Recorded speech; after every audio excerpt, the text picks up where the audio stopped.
I decided, Hi everyone. I decided the last day and a half that I want to be a doc student again. This has been a truly amazing conference. I didn't participate last year. I was new to Franklin, didn't have the chance to. I was invited to, but I couldn't. And so I'm so glad to be here. So thank you for the invitation. So I wanted to give just a quick background about me. I am currently the president of my own LLC, the James Franklin Group, aptly named after my dearly departed father-in-law, who was such a proponent of my work, my husband's work in education. And so we named our company after him. I focus on education and business and political leadership. In fact, Dr. Althoff, I'm sorry if I'm not pronouncing that correctly, and Katie Morgan's work yesterday, especially in the space of superintendent roles, is truly of interest to me. I do have my superintendent's license. I worked on it during COVID, so I have not used it in that role yet. Not sure I'm going to, but anyway, that's a topic for later discussion. But I do have a passion for leadership work in terms of coaching and holding. I hold leadership roles on a couple of different boards. I do various program design and facilitation work at Ohio State. I currently am advising doctoral students at Franklin. I have 8, and I'm on 4 doctoral student committees and chairing 3 of those. So yeah, I'm getting engaged and involved at Franklin. And then I did my doctoral work at Kent State University. It was truly an amazing experience. I enjoyed the process, and so I'm really excited to kind of share with you some of the tidbits that I can recommend. Some you will be repeats of what you heard yesterday, and just so that you know, it's really important, some of these things that we're sharing with you in terms of how you're going to get through this process, which should be fun. It should be fun. So I'm going to share my screen to share a thought-provoking slide that I'd like you to think about.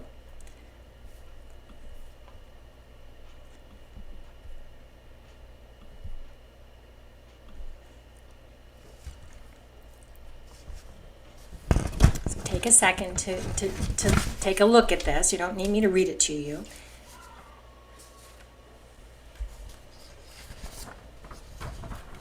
Okay, it is about mindset.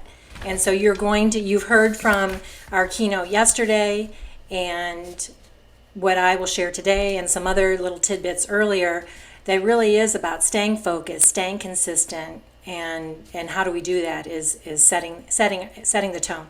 So I will focus a little bit on reading and writing and communication presentation. To start, I want to talk about high priority. You need to set a work and family and study schedule and balance. There has to be some kind of balance. I know that's easier said than done. But you've got to know yourself as a learner.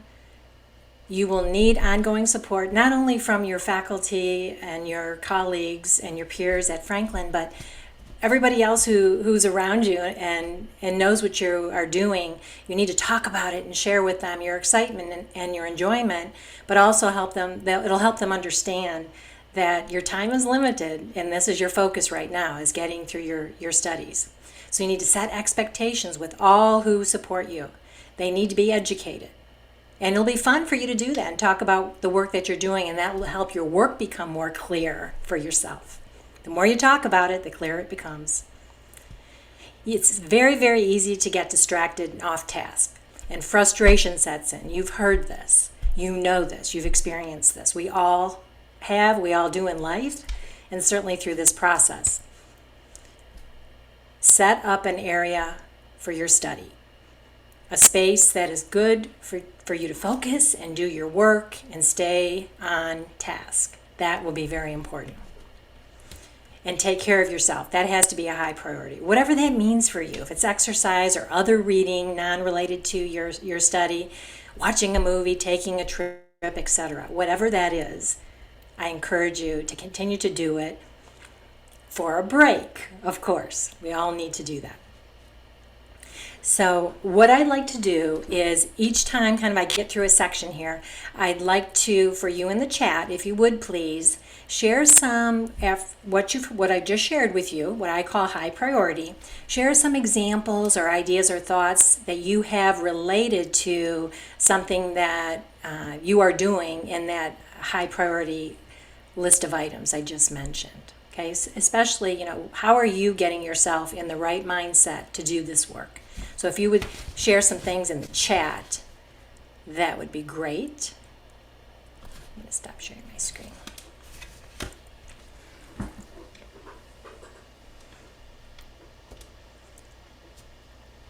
And as you're doing that, I will move on to reading. Okay? Research studies, reading of research studies, does not equal reading most other material. And this is so important, I'm going to say it again. Reading research studies does not equal reading any other material especially your pleasure reading. It's not anywhere near it. I have said this to many of my doc students, and they get it. And they feel better because it takes time. It takes so much time. So you need to stay you need to take time when you're reading for uninterrupted time, no interruptions, okay? Turn it all off. Turn all the technology off. You have to, otherwise you won't be able to stay focused, and it's so important. Give your reading deliberate attention. Deliberate attention. So highlight, underline, take notes. Key pieces for your seminal work, so the key studies that are guiding the work that you're doing. Deliberate attention. If you need to, make yourself some signs. I've been in work environments where superintendents like to respond too quickly. And so he made a little sign that said pause, and he had it under his glass top of his desk. So whatever that is for you, stay focused. Ignore distractions. When I was working on my doctorate, I kind of lived by Nike's slogan and swoosh, just do it. It's like people are doing, when I started my master's program, the same thing, just do it. What really worked for me is I created a Word document. It was a continuous Word document that had any of my thoughts and my reactions to what I was reading, maybe important conversations in the classes, because I did mine all face-to-face. Finished in 2005, so that was a different time. So you want to make sure that you follow APA format as you're doing this. So it's just going to make your life so much easier come down the road when you need to have your information in the correct format. I also did, as part of this, a continuous annotated bibliography, so that of readings that I thought were going to be helpful. Now, were they all helpful? Probably not, but for the most part they were. An annotated bibliography is going to help you remember. It's a paragraph. It's just a few sentences about the article or the chapter or the book, whatever you're reading that's been really helpful and key to you. Maybe even make some notes when your peers, your committees, give you recommendations. Because it's so hard, so much coming at you. Just keep a log. So again, I'm going to pause a second and ask you to share some examples, some ideas, some thoughts on how you're approaching this intense level of reading in this work. And I'm going to read what you wrote from last time. Oh,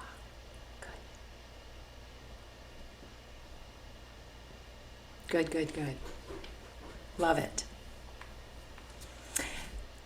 So writing. Now, Dr. Churchill spoke in great detail in her keynote yesterday about writing. And here are a few things, key things to keep in mind. Okay, again, uninterrupted focused time. You heard me say that about reading. It's about writing as well.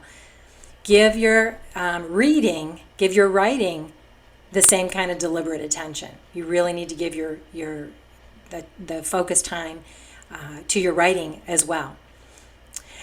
Try to avoid staring at a blank screen for too long. I like to say have a stream of consciousness. Just keep writing. Do not think about grammar, mechanics. I know it's hard, especially I'm an ELA middle school, former ELA middle school teacher, so I know how hard that is, but just write. and then you go back. So again, write and just do it.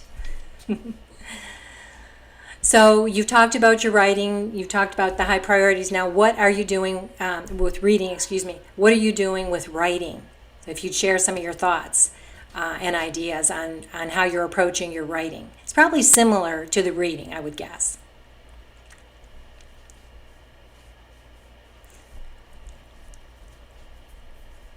And the last piece I want to talk about is communication and presentation. Okay? Learn and practice making positive statements. Inquire in a positive manner. Turn negative into positive. Yesterday there was conversation about how to take feedback, how to receive feedback. And sometimes we know in our coursework, sometimes it comes out a little wonky, and we get offended by it. You know, the written part of it. A lot of what you get in those meetings with your committees. I mean, I've had invaluable meetings with doc students recently with the committees, and the feedback. You know, we're kind and gentle. So hopefully you're actually having that kind of experience as well. Because I say we're all here. We're on the same team. We're just a little more experienced, so we're guiding you so that you're successful. So our feedback is meant with good intentions. You want to make sure you give yourself as many opportunities for formal and informal speaking opportunities at the local, state, national level. I mean, some of my most rich experiences when I was a doc student was with my committee. We did all of that. We spoke at all those different conferences. We wrote together. It was invaluable. And I am telling you, my favorite F word, we had fun. We had a lot of fun during my time. And I know it's not the norm. People will tell me my experience is not the norm, but I'm so happy to share it because we had a great time. They did hold me to the task. I'm not saying they made my life easy. They didn't. But it was also a lot of fun. They needed me, and I needed them. We were doing some work in a district, and we all needed each other. Speak with confidence. You know your work. You know what you want to do, the content of your presentation. So, really make sure that you put it out there, and you actually know what you're talking about, so don't be afraid. And then final note here is create a PowerPoint presentation that is attention getting. You've seen a lot of that over the last day and a half. We want to avoid death by PowerPoint because that gets a little tiresome. We don't need people reading at us, so keep that in mind. So again, would you please share an example or an idea, thought related to how you're communicating and you're presenting those opportunities that you've had? Share in the chat for everyone to see and hear. And while you're doing that, I'm going to leave you with a final something to think about. I can get, there we go. Okay. This is really important, okay? Make sure you do this. Make sure that you're around people who are positive and are motivating. No, not people that don't understand what you're doing, so they try and drag you down or think you're crazy for what you're doing. Hold your ground.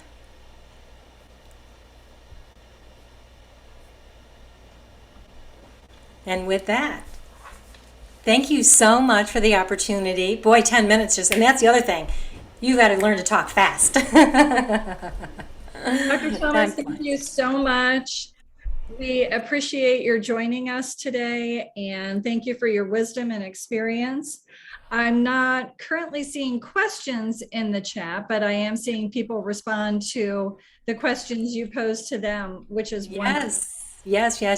And the last thing I guess I would say is if you would what is something that you learned that you found helpful? Maybe you included that already. Kind of the way I set it up is to kind of respond. So if there is something that you learned that you found was really helpful, please put it in the chat because, again, everyone else will benefit from that as well. So thank you. I appreciate it. And I look forward to the rest of the afternoon. Thank you so much. Mm-hmm.